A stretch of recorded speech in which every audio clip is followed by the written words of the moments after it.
భక్తుల మనోభావాలు దెబ్బతీసింది చంద్రబాబే. నిజానికి ఆయననే ఇప్పుడు బోనెక్కించాలి. తన వ్యాఖ్యలకు సాక్ష్యాధారాలు చూపమనాలి. ఎక్స్ వేదికగా తేల్చి చెప్పిన మాజీ మంత్రి అంబటి రాంబాబు.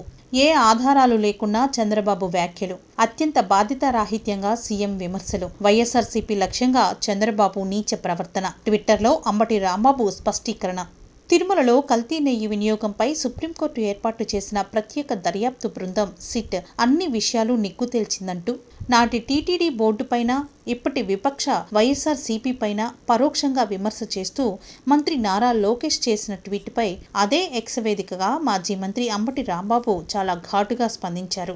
కేవలం రాజకీయ కక్ష సాధింపు కోసం విపక్ష వైఎస్ఆర్సీపీ లక్ష్యంగా సీఎం చంద్రబాబు పవిత్రమైన తిరుమల శ్రీవారి లడ్డూ ప్రసాదంపై చేసిన వ్యాఖ్యలను అంబటి రాంబాబు తిప్పికొట్టారు.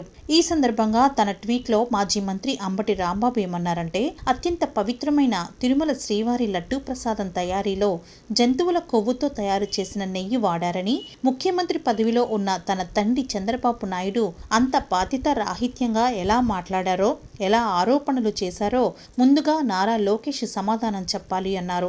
ఇది ఏదో పొరపాటు వల్ల జరగలేదు. చాలా వ్యూహాత్మకంగా భక్తుల విశ్వాసాలు, మనోభావాలు రెచ్చగొట్టే విధంగా వారిని తప్పుదోవ పట్టిస్తూ చేసిన వ్యాఖ్యలవి. అందుకే ఈరోజు చంద్రబాబును బోన్లో ఎక్కించాలి. తన వ్యాఖ్యలు, విమర్శలకు సాక్ష్యాధారాలు చూపమనాలి. ఏ ఒక్క ఆధారం, రుజువు లేకపోయినా కోట్లాది భక్తుల విశ్వాసాన్ని దెబ్బతీసే విధంగా అలా ఎందుకు మాట్లాడారో చెప్పమనాలి. తిరుమల శ్రీవారి లడ్డూ తయారీలో కల్తీ నెయ్యి వినియోగానికి సంబంధించి ఏ ల్యాబ్ నుంచి రిపోర్ట్ లేదు. ఫోరెన్సిక్ ఆధారాలు లేవు. ఆ దిశలో ఏ దర్యాప్తు కూడా జరగలేదు. సీఎం చంద్రబాబు వ్యాఖ్యలను బలపరిచే విధంగా ఏ ఒక్కటి లేదు. మత విశ్వాసాలను ఎవరైనా దెబ్బతీశారు అనుకుంటే అది కేవలం చంద్రబాబు నాయుడు మాత్రమే. ఈరోజు అదే టీడీపీతో పాటు వారి అనుకూల మీడియా మళ్లీ యథావిధిగా అదే తప్పుడు ప్రచారం చేస్తోంది. గత మా వైఎస్ఆర్సీపీ ప్రభుత్వాన్ని మళ్లీ నిందిస్తున్నారు. టీడీపీతో పాటు వారి అనుకూల మీడియా అంతా కూడ పలుకుని ఒకే విధమైన మాటలతో నిరాధారంగా తప్పుడు ప్రచారం చేస్తున్నారు. అదే చాలా స్పష్టంగా కనిపిస్తోంది.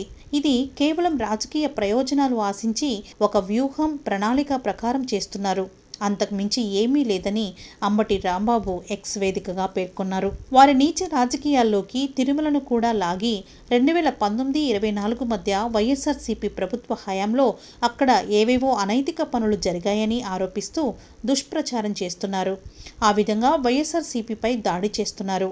ఇక్కడ మరో అంశంపై నారా లోకేష్ సమాధానం చెప్పాలి అన్నారు. టీటీడీ చైర్మన్గా వైవి సుబ్బారెడ్డి ఉన్నప్పుడు తనకు ఒక ఫిర్యాదు అందితే ఆయన వెంటనే దాన్ని పరిశీలించమని అధికారులను ఆదేశించారు. కొన్ని అవకతవకలు జరిగినట్టు తేలగానే అందుకు బాధ్యులైన వారిపై చాలా వేగంగా కఠిన చర్యలు తీసుకున్నారు. అప్పటికప్పుడు బోలేబాబా కంపెనీని బ్లాక్ లిస్ట్లో పెట్టారు. ఇవన్నీ నేను ఊరికే చెబుతున్న మాటలు కావు, అన్ని రికార్డుల్లో ఉన్నాయి. అసలు జరుగుతున్న అవకతవకలను గుర్తించి చాలా వేగంగా ఆ సంస్థపై కఠిన చర్య తీసుకున్న వ్యక్తి అదే సంస్థతో చేతులు కలిపి వ్యవహారం నడిపారని అంత పచ్చిగా ఎలా ఆరోపిస్తారు, ఎలా విమర్శలు చేస్తారు? నిజాలు బయటపడినప్పుడు, వాస్తవాలన్నీ బహిర్గతమైనప్పుడు అలాంటి నిరాధార ఆరోపణలు, అర్థం లేని విమర్శలన్నీ కనుమరుగవుతాయి అని మాజీ మంత్రి అంబటి రాంబాబు ఎక్స్ వేదికగా ట్విట్టర్లో మంత్రి నారా లోకేష్కు చురకలంటించారు.